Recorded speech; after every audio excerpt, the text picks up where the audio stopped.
तो स्वागत है मेरा दूसरा नंबर क्लास में। आज हम पढ़ने वाले हैं केमिस्ट्री। आज के हम पढ़ने वाले हैं केमिस्ट्री के बारे में, उस सबसे महत्वपूर्ण चैप्टर के बारे में पढ़ने वाले हैं। इसका चैप्टर का नाम है धातु और उनके यौगिक। बहुत ही इंपॉर्टेंट चैप्टर है, यानी बहुत ही क्या इंपॉर्टेंट चैप्टर है। चैप्टर का नाम है धातु और उनके यौगिक, यानी धातु और उनके यौगिक के बारे में पढ़ना इस चैप्टर के अंतर्गत है। चलिए हम पहले स्टार्ट करते हैं धातु के बारे में।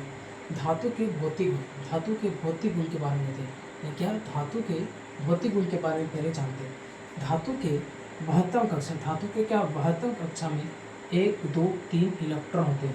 धातु के 72 कक्षा में 1, 2, 3 होते हैं। यानी धातु के क्या, धातु के 72 कक्षा में 1, 2 या 3, यानी कोई भी धातु हो उसके 72 कक्षा में 1, 2, 3 इलेक्ट्रॉन होना है, यानी होता अनिवार्य है। धातु के 72 कक्षा में कितना इलेक्ट्रॉन होते हैं? 1 इलेक्ट्रॉन, 2 इलेक्ट्रॉन और 3 इलेक्ट्रॉन होते हैं। तो धातु के 72 कक्षा में कितना इलेक्ट्रॉन? 1, 2, 3 होता है। दूसरा पॉइंट मैं बताता हूँ कि हाइड्रोजन क्या, हाइड्रोजन तथा हीलियम, हाइड्रोजन तथा हीलियम के अंतिम कक्षा में 1 तथा 2 इलेक्ट्रॉन। तो वो क्वेश्चन है क्या, हाइड्रोजन और हीलियम, हाइड्रोजन और हीलियम की अंतिम कक्षा में 1 तथा 2 इलेक्ट्रॉन है, परंतु ये अधातु है, ये अपवाद है। ये क्या है? अपवाद। जो लिखा है क्या है? ये अपवाद है। ये अपवाद है। अपवाद क्या है कि हाइड्रोजन और हीलियम के अंतिम कक्षा में 1 और 2 इलेक्ट्रॉन है, परंतु यह क्या अधातु है, परंतु ये क्या है? अधातु है। तो अपवाद को याद रखना इम्पोर्टेंट क्वेश्चन। अगला है धातु को पीटने पर, धातु को पीटने पर पतली चादर, क्या पतली चादर बन जाती है, इसे आघात वर्धनीय कहते हैं। क्वेश्चन पूछेगा आघात वर्धनीय किसे कहते हैं? क्वेश्चन पूछेगा क्या, आघात वर्धनीय किसे कहते हैं? याद रखना।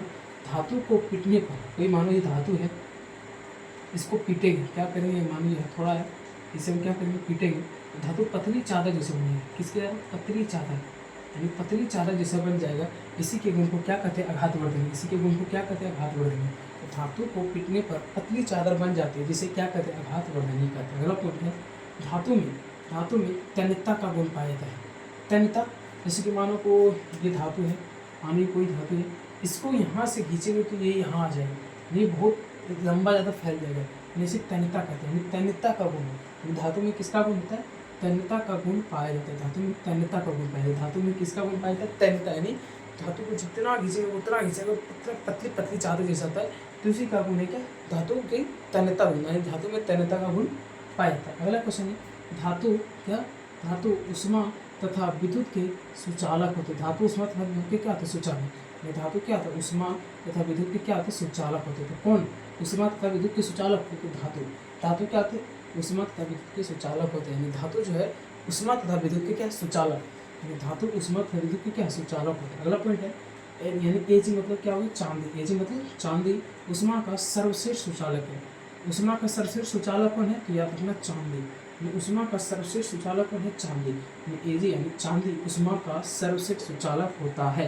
यानी एजी यानी उष्मा, यानी मतलब चांदी उष्मा का सर्वश्रेष्ठ सुचालक होता है। अगला पॉइंट है सोडियम। क्या? सोडियम तथा पोटेशियम, सोडियम तथा पोटेशियम को चाकू से काटा जा सकता है। तो किसे चाकू से काटा जा सकता है? तो यानी सोडियम तथा पोटेशियम को चाकू से काटे, यानी सोडियम तथा पोटेशियम हो गया, सोडियम तथा पोटेशियम को चाकू से काटा जा सकता है। अगला पॉइंट है धातु विद्युत के धनात्मक होते, धातु विद्युत के धनात्मक होते, परंतु ये इलेक्ट्रॉन को, तो ये ई मतलब इलेक्ट्रॉन को त्याग करते। धातु विद्युत के धनात्मक होते परंतु ये इलेक्ट्रॉन का त्याग करते। क्या? धातु विद्युत के धनात्मक होते परंतु ये क्या करता है? इलेक्ट्रॉन का त्याग करते हैं। धातु विद्युत के धनात्मक होते परंतु ये क्या करते हैं? इलेक्ट्रॉन का त्याग करते हैं। जो धातु है विद्युत के धनात्मक होते परंतु इलेक्ट्रॉन का त्याग करते हैं, यानी इलेक्ट्रॉन को त्याग करते हैं, माइनसमक त्याग करते हैं। धातु विद्युत के धनात्मक होते परंतु इलेक्ट्रॉन को क्या करते हैं? त्याग करते हैं। नेक्स्ट हो जाता है धातु के रासायनिक गुण। भौतिक गुण पढ़ दिए। अगला है रासायनिक गुण। धातु के रासायनिक गुण के बारे में, धातु के रासायनिक गुण के बारे में। धातु क्या, धातु ऑक्सीजन यानी O2 से, ऑक्सीजन O2 से अभिक्रिया, यानी ऑक्सीजन से अभिक्रिया कर ऑक्साइड बनाते हैं। क्या बनाता है? ऑक्साइड। धातु ऑक्सीजन से अभिक्रिया क्या बनाता है? धातु ऑक्सीजन से अभिक्रिया कर क्या बनाता है? ऑक्साइड बनाता है। धातु ऑक्सीजन से अभिक्रिया कर ऑक्साइड बनाते हैं। धातु ऑक्सीजन से अभिक्रिया कर क्या बनाता है? ऑक्साइड बनाता है। अगला है धातु में अम्लता एवं क्षारीय, धातु में अम्लीय एवं क्षारीय दोनों का गुण पाए जाते हैं। धातु में क्या होता है? अम्लीय भी होता है और क्षारीय का दोनों का गुण पाए। यानी धातु में अम्लीय और क्षारीय दोनों का गुण पाए जाते हैं। यानी धातु में क्या होता है? अम्लीय और क्षारीय दोनों का गुण पाए जाते हैं। अगला है केवल मैग्नीशियम तथा मैग्नीज, मैग्नीशियम तथा मैग्नीज, केवल मैग्नीशियम तथा मैग्नीज धातु तनु नाइट्रिक अम्ल से, धातु तनु नाइट्रिक अम्ल से क्या, धातु तनु नाइट्रिक अम्ल से अभिक्रिया कर H2 गैस यानी उत्पन्न करते हैं, हाइड्रोजन गैस मुक्त करते हैं। तो क्या केवल मैग्नीशियम तथा मैंगनीज, केवल मैग्नीशियम तथा मैंगनीज धातु तनु नाइट्रिक से विक्रिया कर H2 यानी हाइड्रोजन गैस मुक्त करता है।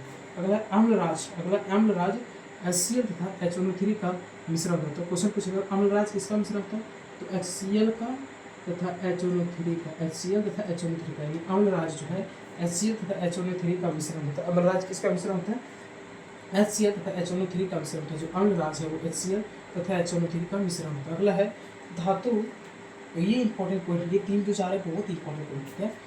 धातु तथा अधातु, धातु तथा अधातु सभी क्रिया कर आयनिक यौगिक बनाता है। धातु तथा अधातु से विक्रिया करके कौन सा यौगिक बनाता है, देखो धातु तथा अधातु से विक्रिया कर आयनिक यौगिक बनाता है। सबसे इंपॉर्टेंट है धातु अधातु से, कोई भी धातु है अधातु से विक्रिया करेगा तो वो क्या बनाएगा, आयनिक यौगिक।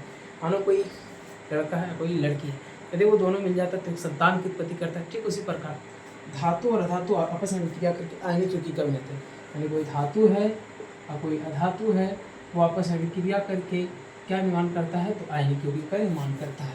धातु और अधातु आपस में विक्रिया करके आयनिक यौगिक बनता है।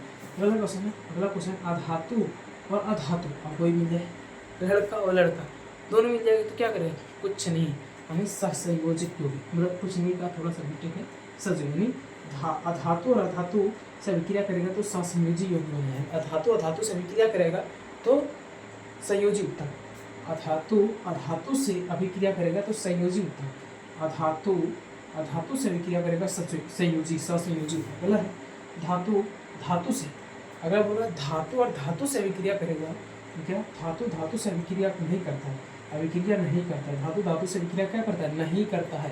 यानी जो धातु है वो धातु से विक्रिया बिल्कुल नहीं करेगा, धातु से विक्रिया नहीं करता, धातु से विक्रिया नहीं करता है।